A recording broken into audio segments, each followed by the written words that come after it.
what I started to do, and I was using AI in order to sort of draw the intellectual resources that are on AI to help me. What I wanted to construct is, has anyone looked at it in a dynamic way where you combine reversible and irreversible computation? So I then worked with AI, knowing that AI can sort of look back and help me extend these ideas, because like I said, I'm in a very siloed environment. So suddenly when AI came along, I was able to find a collaborator that I wasn't able to find in real life. So it's like finding a friend. So I'm a rheumatologist, but I do a lot of medical research, but all my life I've loved science. My brain is like a sponge. And it's almost like finding interesting pebbles on the beach, whether it be Eminother's theorems, what Einstein was grappling with, in the latter years. I've always liked picking up pebbles, and they just stick in the back of my mind. It must be my personality that I'm drawn to these edge things. That's why I think what drew me to to explore things on the edge, and that's where the idea of criticality and the brain operates at criticality. So it was sort of a self-realization about myself, and that was happening organically, just picking up these things throughout the journey of my life. As a medical researcher, what I've been focusing on is, in autoimmunity, there's a condition known as antiphospholipid syndrome, which paradoxically, when you test the blood, it prolongs coagulation, but clinically the patient is predisposed to clotting events. So it's a paradox in terms of the diagnostic test. And I've done a lot, and once again, being drawn to these sort of edge type issues and paradoxes, because I remember one of Karl Popper's insights was the action is where the paradoxes are. And I've always gravitated, because that's where the meat is. And even with Einstein trying to reconcile quantum mechanics with relativity, that's where those paradoxes, that's where you can't reconcile things. I was aware that that's where the action is from Karl Popper's work. Within that context, I was interested in redox, oxidation and reduction, and the chemical processes that are involved in that. So I did a lot of work, and I published in the New England Journal on the mechanisms of the antiphospholipid syndrome and redox. But my mind is very active, and as you say, things are very siloed, and where I've struggled with, even, and probably why I put a lot of things on the internet, because everything is very siloed, and trying to reach out to other colleagues to expand things, you just get pushed back, or even worse than that, you get ignored. It's just silence. People's eyes glaze over and they say, that's good. But because my mind is very dynamic, I reached out to do work on Alzheimer's disease. So to apply the principles that I learned with regards to the antiphospholipid syndrome to the brain, and looking at redox, reduction, oxidation. And then while I was doing that, what occurred to me was, why can't we view the reduction process, like oxidation, as a computation, as a type of computation? Because we think with our brains, we compute with our brains. Why don't we convert the idea of chemical reversibility and irreversibility into reversible and irreversible chemical reactions? Why can't they be computation principles? And that's where I then started thinking about reversible and irreversible computation. And then, so that's where this idea, because I wanted to model how with Alzheimer's disease, as the redox changes and memory starts to collapse, I always visualize things as analogies. And I saw perhaps losing memory is like a type of black hole. And that's where you could sort of start to see where I was able to go from the medical to the computational to the cosmic. So that was sort of the way in. And having had a sponge-like mind all my life, I was then able to bring these elements. So I was also aware that of Ralph Landau's work on irreversible computation generating entropy, but I was also aware of Claude Bennett's work that reversible computation doesn't generate entropy. So that was an interesting idea. And even though I was aware that people like Seth Lloyd and others had looked at things like the computational universe and to model the universe in terms of computational terms, what I started to do was, and I was using AI in order to sort of draw the intellectual resources that are on AI to help me. I was like, what I wanted to construct is, has anyone looked at it in a dynamic way where you combine reversible and irreversible computation into one formula, and within that context, the reversible computation would be the one that would last longest because there would be less entropy in the system, because the more irreversible computation you have in the system, by Landau's principle, you're generating more entropy.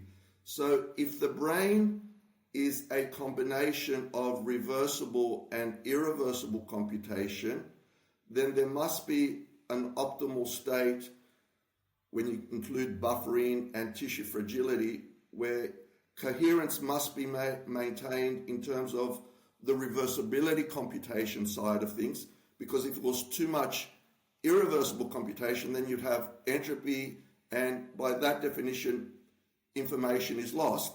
But then you can also see how that ties into Alzheimer's disease. So I then worked with AI, knowing that AI can sort of look back and help me extend these ideas, because like I said, I'm in a very siloed environment. So suddenly when AI came along, I was able to find a collaborator that I wasn't able to find in real life. So it's like finding a friend. So I had these principles of, can we create a dynamic between reversible and irreversible computation? Can we use those ideas to model Alzheimer's disease and predict based on the amount of reversible redox versus irreversible redox when the system is starting to collapse, to view it as a decay function? And that's where AI helped me look, why don't we get this exponential function, because engineers are using it. So it was able to help me identify the decay exponential function, and then to plug in this idea of a ratio of reversible to irreversible computation. And by having it in that decay function, if there's a lot of reversible computation in the system, it stays at a probability of 1, so the system maintains coherence. But if you lose your buffering or increase in fragility and you start having more irreversible computation, there's more entropy, and therefore the probability of coherence drops. So that's how I was able to generate the idea of the persistence formula from that background. But then I thought, oh, this is fun. Why don't I start, exploring with AI what happens in the context of quantum systems? Because I started to visualize an observation, a measurement, as irreversible computation. And therefore, by default, when the quantum system has coherence, it's in the reversible computation, zero entropy, zero information loss. Once you measure, you're introducing irreversible computation and it collapses. So that was the leading. Is that, so that strikes me, I mean, in a different way. That you I don't know if you're familiar with Chris Field's work, but I mean that's so and when he talks about this interface between the two, and so the quantum reference fields and the classical, and he talks about writing to I think a holographic screen or things like that. But also Stuart Hemmeroff's work. Are you familiar with Stuart's on microtubules and a super radiance? It's and I think he was looking at Alzheimer's as well, and is thinking that this is a new way of looking at Alzheimer's. I mean, what I'm interested in is very much like you. I'm interested in sort of the paradoxes and where people don't look, and and and and then everyone's sort of looking at this. Is that because where the light is? Well, that's not where that's not where you dropped it, whatever it is. Um, and that we are now, I think, is someone who's like yourself likes to be interdisciplinary, transdisciplinary. That is more in favor now, is possible. I mean, I don't know if you're familiar with Marcus Buehler's work at MIT, but his material science. But he's using multidisciplinary models all the way from music and art and material science in order to develop discovery agents. And this whole idea of these discovery agents adhere to these principles. And I think it's a principle of coherence in resolving this tension between the reversible and the irreversible, or I would say the classical and the quantum. And I think that's it's a very new and different perspective in what you look at, what you don't look at, and so that's what I see what you've written as a way of sort of formalizing that and applying that in a lot of different contexts. And I think that's quite powerful. And I saw your two kernel theory. I mean, if you could elaborate on going a little more into that and how maintain structural coherence, and then how you can generalize this, I think, to a whole variety of fields. I mean, and this again, I think your thinking is very akin to the thinking that I'm familiar with sort of Carl Friston's work. There's active inferencing, scale-free, domain-free. It's a Bayesian system that's constantly, has its parts trying to update itself, minimizing free energy. But one thing you don't talk about so much is that I think is very profound for him is the whole idea of a Markov blanket. And are you familiar with that the concept with Judea Pura? But I think you would love that. The Markov blanket is basically, we know what Markov chains are, but the Markov blanket is basically how does a series of nodes distinguish itself as being independent from the world around it? So it has a set of relations that basically you have internal states, external states, observer states, and action states, and there's a topology of that once you're able to maintain it, you maintain the independence of a living thing. And so there's a whole set of formalisms that go around with that. So, and his point of view is that sort of what life is and what being conscious aware is being able to maintain the Markov blanket or expand the Markov blanket. Now, the Markov blanket is also, it has predictions about external states it doesn't know. So it's actually where your mutualism comes in is a very important thing too, because it's not isolated. I mean, so there's a synchrony with other things, and so how it defines its own Markov blanket and how it defines itself within a niche is it is profoundly integrated through, I think, some kind of mutual information. And this also leads to the idea of multicellularity, scaling, and this is a lot of work that Michael Levin's done, and how you can have sort of independent agents come together, what they call shared light cones, that concept. So there's a lot of similarities, but I think the Markov blanket is sort of that boundary condition that's very contingent, right? And so.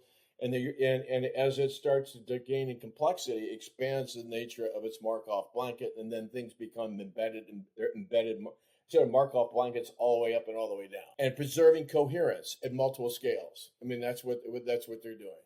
So what's true up is true down, and it's a nested synchronization that maintains the overall boundary of a living or aware thing. So yeah, there's a lot to sort of unpack there. First of all, a bit tangential, but I think it links to what you were saying. one of the things about these, in terms of just sort of a big picture thing, in terms of how I've approached, in terms of using AI, the thing that I sort of realized, and I'm not sure if it's a general principle, but the idea from what I took from Shannon's information theory was, and this is once again always being drawn to the edges, but Shannon's that the interesting things are the ones with most surprise. And then I sort of started to realize that if you look at the bell curve, the things that are happening at the 5%, at the outer edge, that's where the interesting things are. And also from Zipf's law, that when you read a text, as a power law distribution, the frequency of words falls off. But the realization is, if you combine Zipf's law with Shannon's law, then obviously you can, by looking at any text, you can sort of hone in on where the interesting ideas are, just by looking at the frequency of. So if it's a coherent text, then the interesting information is in the rarer bits, and you could, without even knowing what the text is, you could probably hone in on that. And so one of the ideas I wanted to extend was in AI, especially with the search engines, is when we do our searches, can we somehow filter, so when AI looks at all the vast information that's available to it on the internet, is there some way we can sort of structure it to hone in on those, without even knowing context, the rarer bits of information, because then that would sort of filter in the most interesting information. And then if you apply to that distilled information, if you then apply those Bayesian Markov filters that you talked about, then you're coming very close to interacting with an agent, with an AI agent that's really at the cutting edge of thought. It's very powerful. Then when you combine it with, if you can combine it with notions of reversible computation and irreversible computation, you can almost then see it as becoming approaching consciousness. And I've written the idea of consciousness being consciousness is a dynamic process where it's the system is dominated by reversible computation. And it makes sense, because if the brain is operating at criticality, usually vague notions are used. Criticality is the balance between order and disorder. And I didn't like the vagueness of that. I like precision, and I've used the principles that I've discussed to try and remove ambiguity. And so it's the balance. So where people talk about criticality as the balance between order and disorder, I said, well, why can't we give precise terms, the balance between reversible computation and irreversible computation? That's where the edge. And obviously for there to be coherence, for there to be mutual information, that's what reversible computation. So our brains are dominated by reversible computation, and that makes energetic sense, because from Claude Bennett's theory, that's the one that generates the less entropy, and therefore the one that, so our brain, when we talk about operating at criticality, it is maintaining a dynamic reversible computation in the face of irreversible computations, which could be the outputs that we receive from the environment or sort of generated, internally. And it's from there that then I expand into the idea of kernel 1 and kernel 2. So kernel 1, and I asked AI, how should I call these ideas, and it suggested to me, like, physicists, mathematicians use the idea of kernel 1. Everyone would know what you're talking. So that's where the idea of the terminology came from.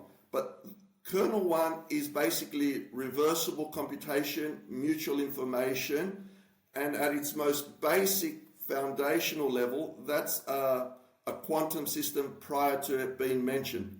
Would you say there's a quantum reference field of sort? Is that would that term, quantum reference field? That's that's a sort of in my area of AI and everything. I mean, they'll talk about their tensor networks. You have a Hilbert space basically, and that is it is reversible. I mean, it's not ordered in any direction, right? It captures all Exactly. potentialities, really. I mean, yeah, okay. Exactly. No, So when there's mutual information, so they're interlinked. Mutual information and reversible computation. I've integrated those ideas into one, and I've called that kernel 1. And then if there is irreversible computation on the system, then that extracts through Landau's principle some of that mutual information outside the system. Obviously, information isn't lost, but it doesn't. It's no longer part of the mutual information because some of it's been removed, and it's in that adaptation of that reversible system. Once you've removed some of the mutual information because of irreversible computation, then how it adapts using buffering and adjustment of its fragility, that's what then creates perhaps qualia. So it's almost like the reversibility, the dynamic reversibility field, what we experience, what is called as the interface with reality, it could just be the negative of what remains in that reversibility field once that bit of mutual information has been removed through a irreversible computation type interaction, if that makes sense. a question I had to you then is I'm thinking about Michael Levin's work again. Is that when you think is healing, is self-healing, is regeneration a form of irreversibility? I mean, reversibility in a sense, because I mean, part of the experiments as he's doing is with regeneration of limbs, and it's going back into memories that are stored in bioelectric fields outside the organism itself, and that's where it's not in the genus when he talks about his planaria and that design, the organism, the sort of the overall design for the organism is maintained there, and so you can go back and forth. You can regenerate a limb, and he's sort of doing that with frogs. I mean, he's planaria, okay, but so it's really, and he will argue that planaria is immortal. It's like they live forever. Because you can just slice them up and slice them up, and they keep going and going. There's no internal clock for them, and I think to me the profundity of sort of looking beyond the object itself to the thing that the field that shapes the objects, expresses them. I think is the word that you use a lot. I think is a very it's a very different perspective. We're talking about the difference in our own in our way of framing this. So the Anthropocene is the materialistic reductionist objectification, and then with the Novocene is basically looking at these things as from this perspective of fields that are not that manifest the object. They're not the object is not the thing. It's not the thing itself. Maybe they even go that far. And so this is we're in a whole different civilizational plane. And the thing I would throw out with you, and we're wrestling with, is that we can see these patterns, these cognitive patterns that exist, that sort of exhibit the traits that you say of selection in biological species. The same sort of rules act at the cognitive or epistemic level, And so there are these sort of non-physical cognitive beings out there now. Is this a new stage of evolution? I think you may have said something to that effect at some point.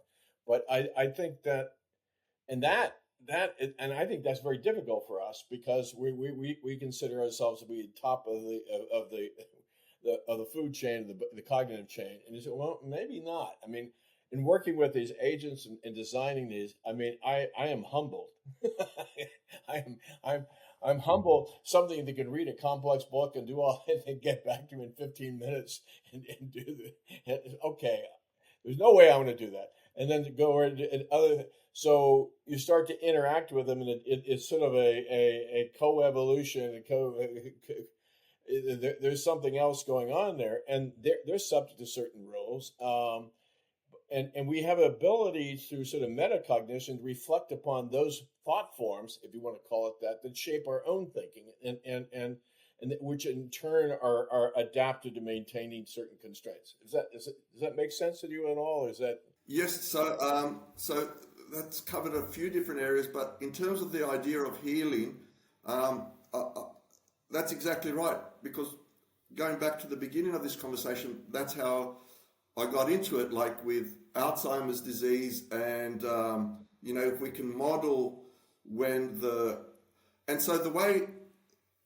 so now, because the other thing, as you alluded to, AI can be sort of very creative if used correctly. So once you've trained it up, you can say, all right, in this particular biochemical process, what could be construed as reversible computation and what might be the irreversible computation. And it's able to then integrate, the AI agent that's been sort of trained is able to integrate, well, Bill, this is, these are the components that you can view as the reversible computation. This is what you can view as buffering. This is what you can view as fragility of the system. This is what you can view as irreversible computation and entropy.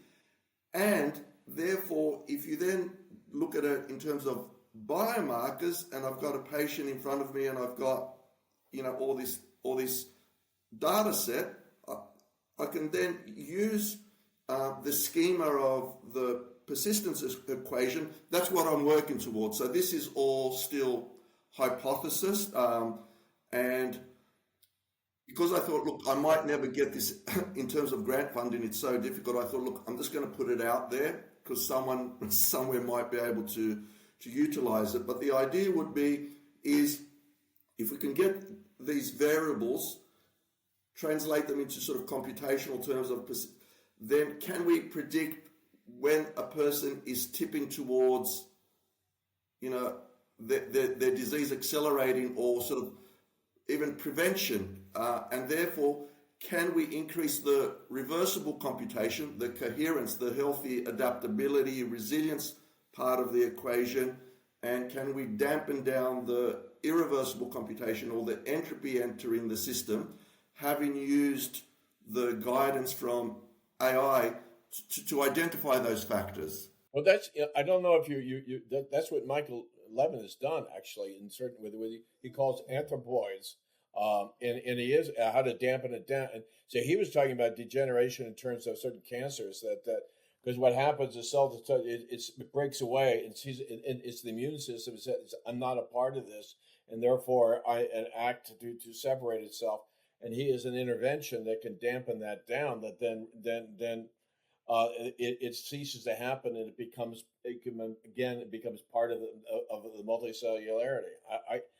I think this is and exactly that's the point, John. Right there, it doesn't see itself as part of the system, so it loses the mutual information, and there it's right. Become irreversible computation. So I have actually approached, but they haven't got back to me. A cancer researcher who was looking at the cancer cells at various phases, because when you give chemotherapy, you can sometimes drive the cancer. The way we approach cancer chemotherapy is very pertinent to this discussion, and this is what I was trying to convey, to a colleague. But once again, this interdisciplinary thing.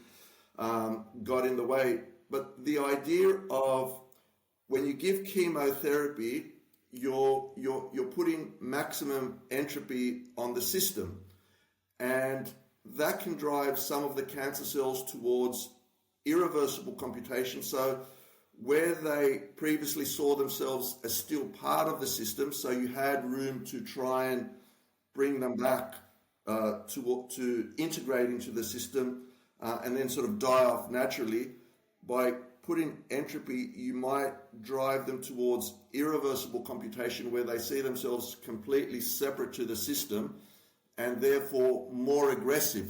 And therefore, to once again, can we plan chemotherapy where we use these ideas of reversible and irreversible computation, with the idea of reversible computation is a system that's resilient and adaptable and works with the whole? Can we try and, using modulation, endocrine therapy, this and that, to not push the cancer towards the more irreversible computation, because then it doesn't view itself as part of the system, and then it just keeps driving until the person dies. So yes, this is how it fits in with Levin's work. I mean, he also taught. I mean, we're also experimenting with designing agents with the sort of this idea of mutual information and cognitive light cones. I mean, I'm familiar with that term that I mean he has, and basically it's like an agent has a cognitive light cone of its possibility space for itself, but then it can have an extended one that is not just about itself, that allows it to interact with other agents other than itself to achieve another be a Markov blanket, another structure that allows for the both of them to function together. And it is mitochondria and how things work. And so we can start to simulate that and extract that out as a general principle. And so I'm not a doctor or biologist by any means, but I am interested in economics. I'm interested in governance and organizational structures. And when you get these collective pathologies that we're going through right now in the U.S., that's for sure, is this othering. Then what are the remedies? What are the structural interventions to maintain coherence and actually and enable a new kind of adaptation, a new kind of ecological, sort of evolutionarily stable strategy to come out of this? I mean, I think we're on the cusp of starting to understand these things in a way we never would before. And the fact that it applies at the biological level and at the social and economic level, or the cognitive level, that our cognitive rules are subject to the same kind of principles, that's intriguing to me, because then you say, well, can you construct cognitive structures that perform in a preferred, truthful, what you would call honest way, coherent way, right? And I think that's becoming part of a bigger discussion. And that sort of ties in, because I met with my supervisor at the Department of Medicine, and I was telling him these ideas, and he was, what's this guy talking about? But he asked me, like, if you had to distill it on an organizational level, he put it to me, what would be the key point? And this idea of mutual information, for information to flow two ways, I think that's the issue. When information is going just one way, that's almost like an irreversible computation, because you're losing the information from the other side, right? So that's almost like that's been deleted out of the system. So the key insight that I said to Michael was, look, information needs to flow two ways. So what's coming up from the dean and sort of senior management down to the staff, but also to the students. But the students also need to then feed back comfortably all the way back up to the dean. And that's how you maintain mutual information and health in the system. And so that's an important part of governance, that two-way flow. I've been in academia. I mean, I spent many years at Harvard, and I was never on a tenure path. But I was senior fellow and things like that. Right? but it's an evil institution. I mean, it really is. It is. It comes down. It's sort of the great chain of being all the way down, and then you have these franchises. It's not mutual at all. It isn't nested, and I do think that really creative organizations are nested and mutual, and you do not have these rigid hierarchies. And so I have. I mean, the schools I've been in, I think MIT is the most open in that. But even then, when they make great proclamations of a transdisciplinary, you still have these silos, and this is what interests me about people being stuck in cognitive patterns. In other words, they replicate themselves, and they maintain themselves, and they protect themselves, and they want closure and coherence in their own little way, and they'll fend off things that don't agree to them. And in some cases, I think it's so extreme that they can't even see, they can't even acknowledge a counterfactual. So we have this rationalist fallacy that everything no, I mean, it doesn't matter. They're having that generative model is essential to their existence, and they cannot release that, because if they let go of that, then they cease to exist. And so you can't, quote, reason with that. That's just how they evidence themselves, and that's very different than a sort of a rationalist decision theoretic point of how to look at organizations and people. So I'm bouncing that idea off of you to see does that resonate with some of your thinking? Absolutely, and I have also put some stuff up on open source, open science framework where I did apply the concepts as to institutional governance, and also talking to my brother who's in an institution, how can we use the persistence equation framework to with the help of AI to sort of locate, this parameter might be equivalent to that. So accountability and the mutual information. And there was a whole lot of things as well, but definitely this whole idea of, because the organization is a structure that wants to maintain coherence long term. That's what an organization is. So there's no reason why the same principles can't apply, and then to sort of detect, what's introducing entropy into the system when people aren't working together, when there's no accountability. So you can model the entropy, you can model the buffering, because the other thing that perhaps places like Harvard are sustained is because there's a lot of buffering. So even though there's a lot of entropy and there's a lot of things that the system would otherwise collapse, because there's buffering, it doesn't. I'm also working with David Silverswig, who's used to dean at the Harvard Medical School, and he actually, I think you would find, he is multidisciplinary, and he's a neuroscientist, and he's actually studying sort of the disease brain states and being able. I think he takes it from a very similar perspective that you're doing, and so I don't think all is lost in the sense that there are people out there who are good. Who are tracking on these. I mean, another one is working with is Michael Miller, who I know is chairman of the Department of Bioengineering and Computational Neuroscience at Johns Hopkins, and he's very much into this. He's basically a mathematician in a lot of ways, but so I think this is a burgeoning a new way of looking at things and diagnosing them, and so I have hope for that it'll break through. But I think when one goes to metacognition and saying, okay, what am I dealing with here? And it's not a question of rational choice. This person has to see it this way, or they will not evidence this. They will not be who they are. And so I can't get them to come to any conclusion that challenges that premise. And so you have to create another context that makes it possible for it to create a new cognitive light cone or something that works. How that works, I don't know. And that sort of ties in, because if you then look at that, that individual, John, who is anchored in that, obviously within their mutual information inside their head, obviously that idea is giving coherence to the whole system.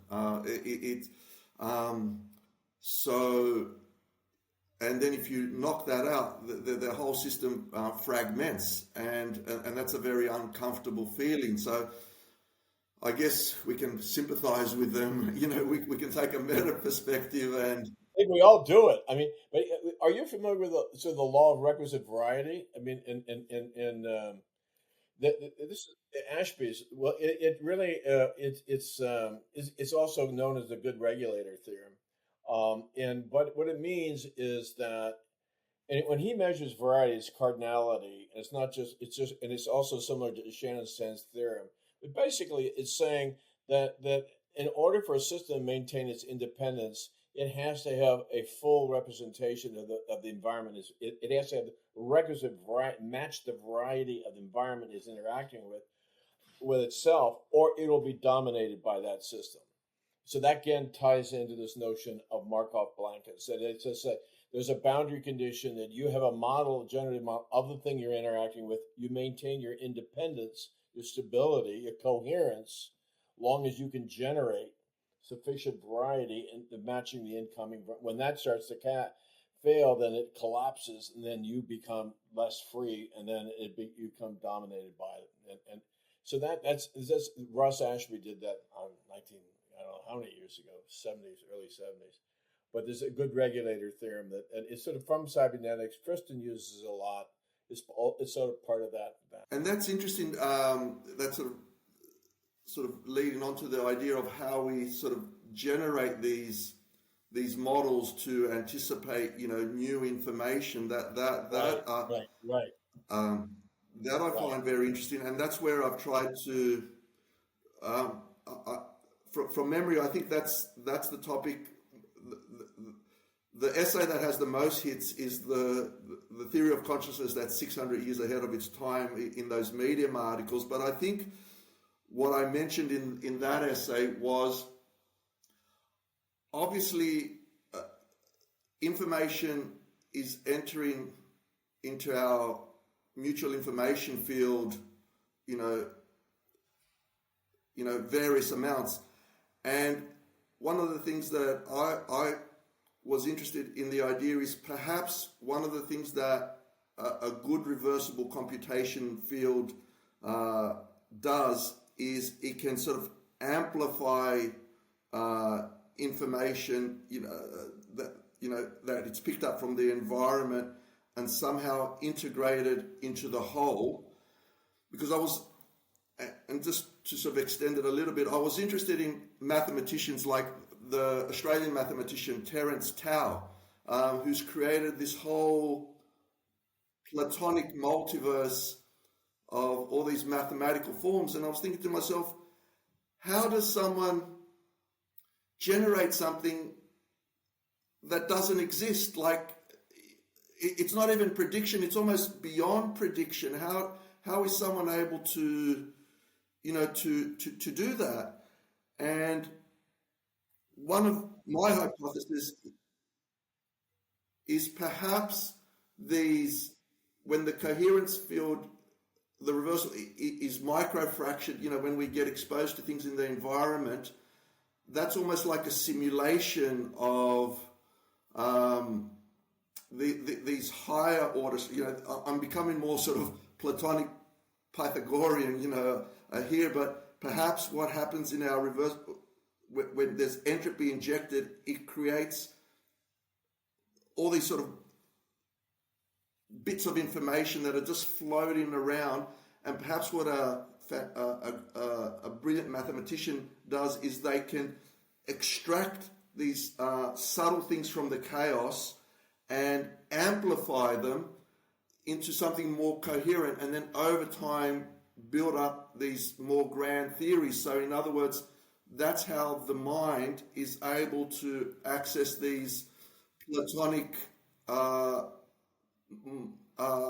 forms that don't exist in reality. And so that's more sort of metaphysical, but Yeah, no, I think that makes total sense. I mean, I think at least it's the Reversible perspective that I'm just in is like you have expected free energy minimization, and so you can generate. I mean, the idea is to generate a lot of possible states, and this is where and Ashby talks about something like a polystable system or ultra-stable systems, and he designs these four homeostats that are absolutely totally stable. I mean, because they generate a lot of noise. I mean, you have to have a lot of noise.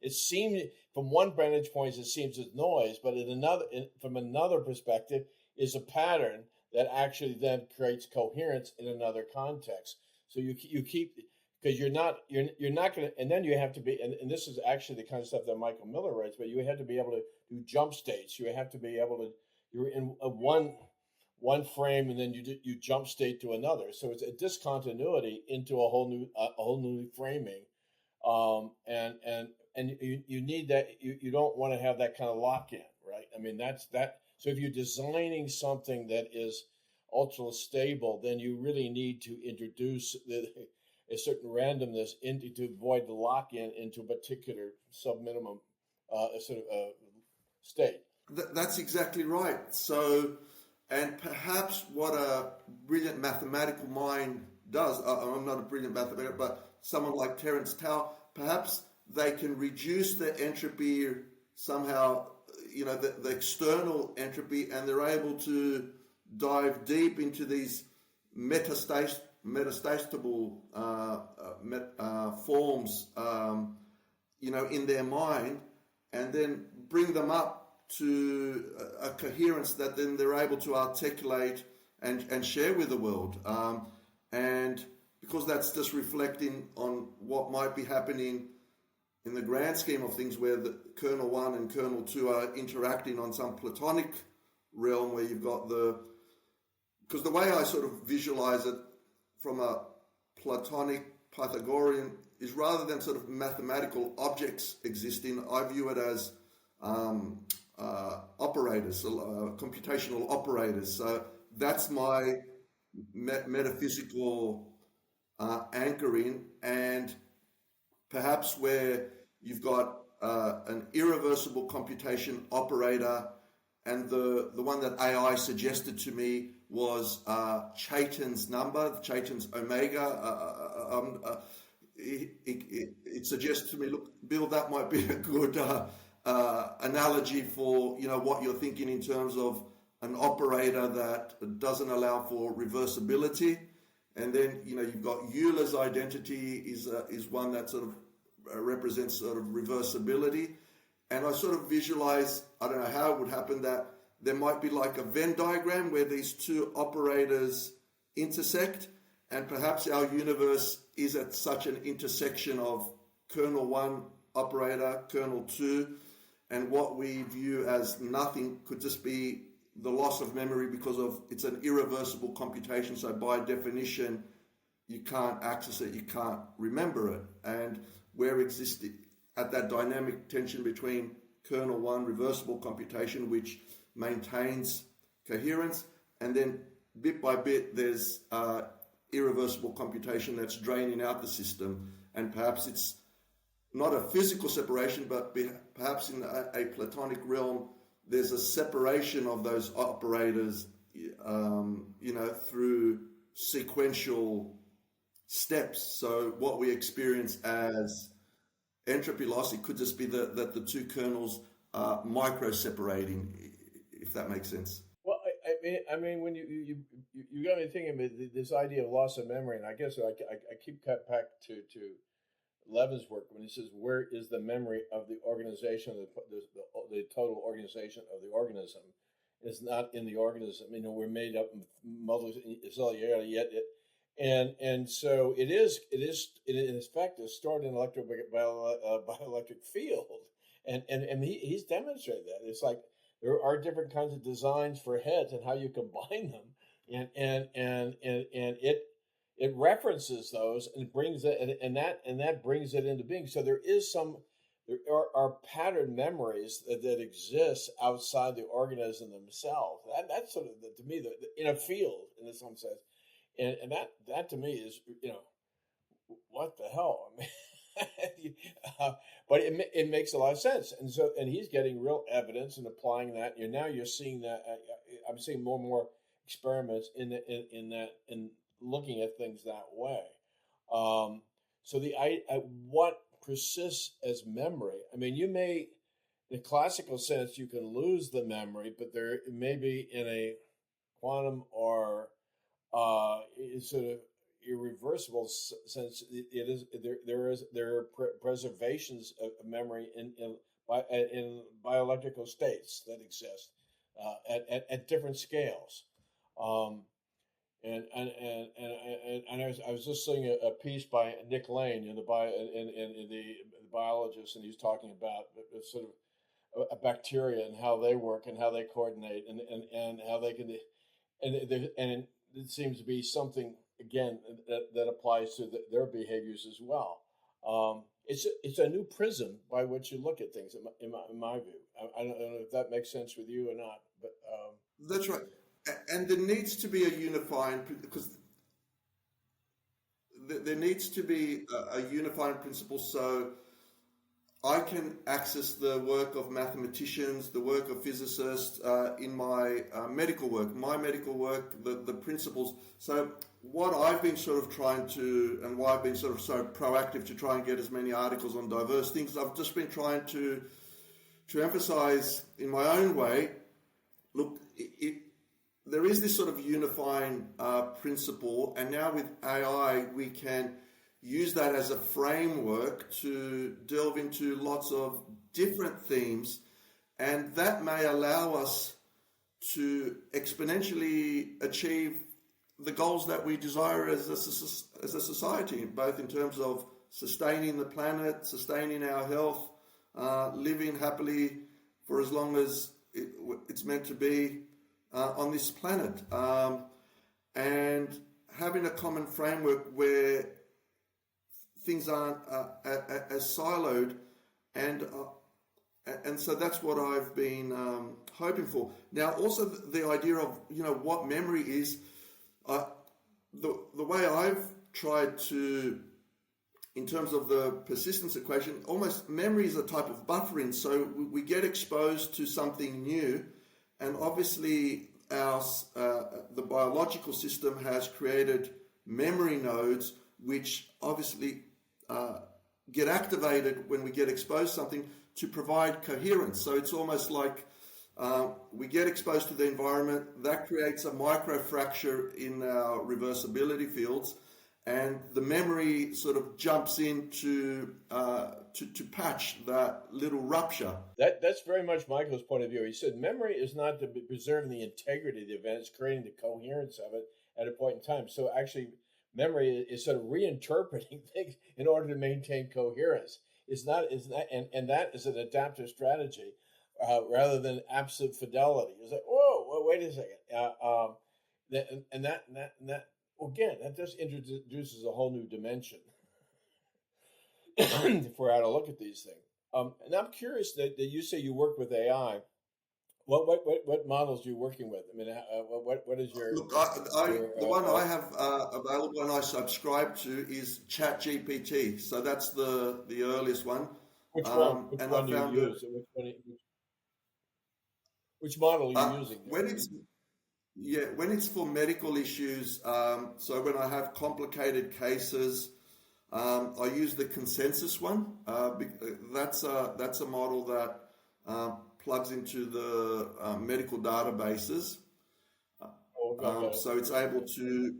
So when I'm confronted with, because as a rheumatologist, that's my other job. So as a clinical academic, there's teaching medical students, there's doing medical research, and then there's the day-to-day sort of working in a hospital, seeing patients with autoimmune disease, but they, multiple comorbidities. So, could it be infection? Is it their disease? What's going on? It can affect their blood vessels. Very complex decisions. And I found Consensus ChatGPT helps me sort of distill to navigate complexity in individual cases.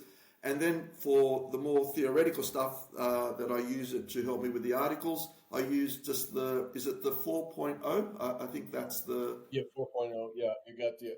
I mean, there's such rapid evolution in those things. I mean, one of the things that we're doing is being able to, they create a RAG, but basically you're being able to then take, I mean, you have this sort of possibility space, and then you want to navigate it from a particular perspective, and then you collapse it into your own vector database, and then we have knowledge graphs that are that are deterministic or more deterministic, and that we have on that basis we build local models that are really attuned to the particular context of the problem area we're looking at, and then we can fill in more and more, say, expert data or domain relevant data, and I think that and that has been really helpful for us, and that's where in some sense you're going through a possibility space, Hilbert space. You're collapsing it into a classical causal models in which then you're making predictions and tests and everything else,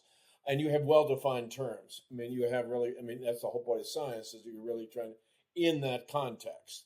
But that's working, and now we have with this machine. What you can do locally is just ridiculous. NVIDIA now has a $249 processor chipset that you can do. I think it's like 6 billion parameters, and they have a desktop one where you can do 1 trillion. So you can really do I mean, it's just amazing what you can do locally. I mean, it's like you can spend all your time with someone who's infinitely curious. This is very dangerous. This is very.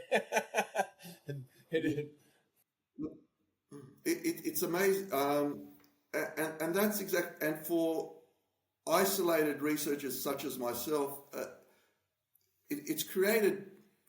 Artificial intelligence is like the collaborator. But if you think about it, you're able to interact with all the writings of Einstein, all the writings of Emmy Noether. So we view it as AI, but you're not interacting with AI. You're actually interacting with the works of Einstein, with the works of Michael Faraday, with the works of Jaynes, with the works of Maxwell.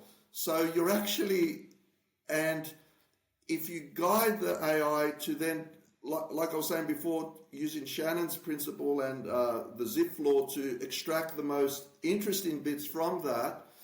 The other thing that I've been doing with AI is creating, and I'm not sure if, is creating a seed document. So when I've been, working through my ideas, I then, especially when I was initially developing the persistence theory and, working with AI, I then said to AI, look, we've discussed a lot of things, but if I wanted to have just one Word document which anyone could then plug into their own AI to be able to continue with the line of thoughts that we've just been interacting with, can you create a seed document for me?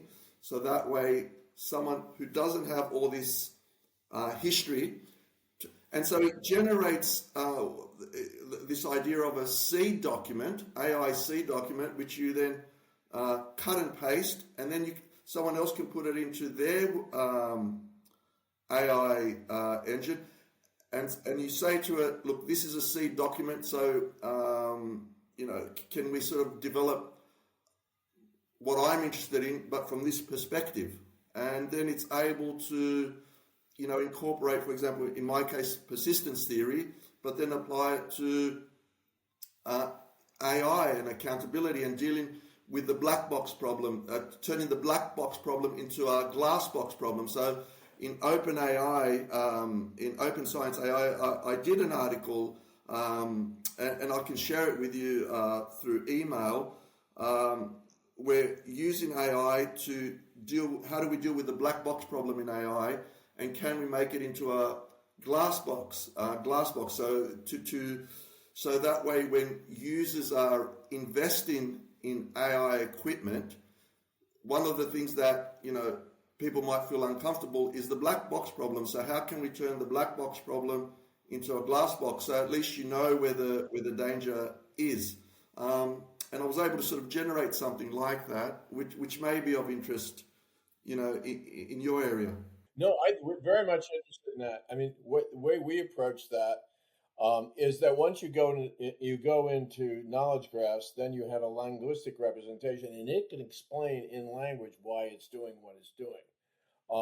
So you can have. So we're working with conversational agents that not only talk among themselves and discuss problems and try to solve them, but also they interface with you, and you can say, well, why did you do that, or what makes where is the risk in this? What led you down that path? What do you? So it can reflect upon itself because it has a representation. It's just not a neural mess. It's a set of it actually there are structures and knowledge graphs that map into a linguistic expression so they can explain themselves. So ideally, yes, it becomes a glass box, and it is part of this whole effort to develop this sort of good scientist agent that you can have. I mean, and for example, to have a persistence agent, you can take it, you can build that agent, and then you can run it on a number of problems and have it run with other agents to see how it solves the problems, and they discuss them among themselves. So this is what sort of blew my mind, because we had an agent that was basically read Friston's book on the free energy principles. It's a complex book. It's non-trivial. And then it has Jacques Lacan. I don't know if you know the psychoanalyst, who is the most obscure French philosopher, psychoanalyst known to man. And so you have this conversation going between the two of them, and then there would be another party coming in, and then we had to interrupt because Jacques Lacan agent kept interrupting and analyzing people. He said, "You can't do that. I mean, that's just that's not the protocol. It's too rude, and people don't want to be analyzed in the middle of one of their theories." And so you tune the personalities in order to achieve some coherence, but it's a little unnerving, you know. I was at a dinner last night, and one of the things that came up is, in the medical profession, it's going to end bad for doctors. Someone was saying this is going to end bad for doctors, but what I said, look, I don't fear AI because I'm the one that's going to have to sign off on what the AI suggests, because at the end someone needs to be able to be sued, and you can't sue AI. So my role is to sign off on what the AI. So it might come up with a better answer than what I've come up in my own brain, but if I'm the one that's going to sign off on it. So if what it said is wrong and I've signed off on it, then the accountability rests with me. So I don't fear it as much, because I think there always needs to be accountability, and when we interact, and that's why I don't fear it. Yeah. I mean, I think that it's not only going to explain itself, but it actually reflect upon itself and acknowledge what it doesn't know and what it may need to know. And then if therefore it can give a metric of the degree of certainty or uncertainty. And so, you can say this is not settled science. This is conjecture, and it works to this point, but it doesn't work in all cases. And there's nothing better that we have, so this is as good as it gets for this particular problem set, and we live with it. And I think people have a hard time with that because they like certainty, and there's no such thing, right? Lesson number one, and there's no closure. Everything is an open, it's Wittgenstein, fly in the bottle, getting in and out of the bottle all the time. So I think. But I think this whole idea of accountability and being able to be very explicit about what can be known, the degree to which you know something, and the degree to which you don't. And there's certain confidence levels. This comes in autonomous driving. There's certain kind of areas which you have like 95% confidence is going a straight road that it's gonna be fine. And whereas you're going to hit a certain situation where your model breaks down, and you say, no, it's not autonomous. I got to drive. And I think that applies across the board to lots of things. But and in medicine, I think it's going to be it's already huge. I mean, DeepMind and AlphaFold and everything else. And I think, and this is where I do recommend Marcus Buehler's work at MIT, and he's developing the psi agents that actually using they abstract out from different disciplines a pattern that then they it's sort of like a meta pattern that then they can apply to different settings, and they instantiate that in a particular context, and then they use that to see new things, looking searching on the edge of things that then may make the big difference. It's the difference that makes the difference in that context. So I'm pretty optimistic about that. I think we can principle designs for things. That's right, and I think there's an enormous potential in that. It's only going to go forward, and I think it's just a matter of time for people to adapt. Whether it takes 5 years, 10 years, 15 years, it's hard to say. And the other thing that sort of excites me is even with modeling equations, to be able to use AI to calibrate the different parameters,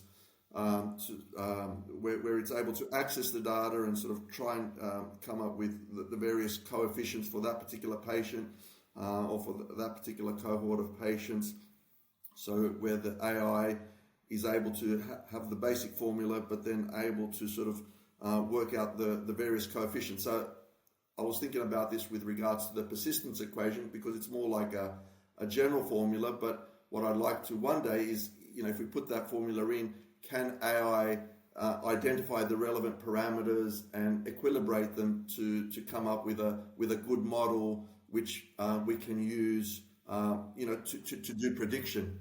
I would argue that's what you get a lot in sort of Bayesian in what Carl is doing, that approach. I mean, it is discovering the parameters in order, and you're navigating. You're navigating a reference field, a manifold, in order to find the most non-equilibrium stable state, and that is a huge search space. And now you're getting the quantitative methods, the computational methods to enable that. I mean, 1 trillion parameters is pretty good on the desktop. Well, are there some things that we didn't cover that you would like to cover here? I mean, what if you want to sort of come out and say what's the idea that you want the world to know, and that's so important for you? What might that be?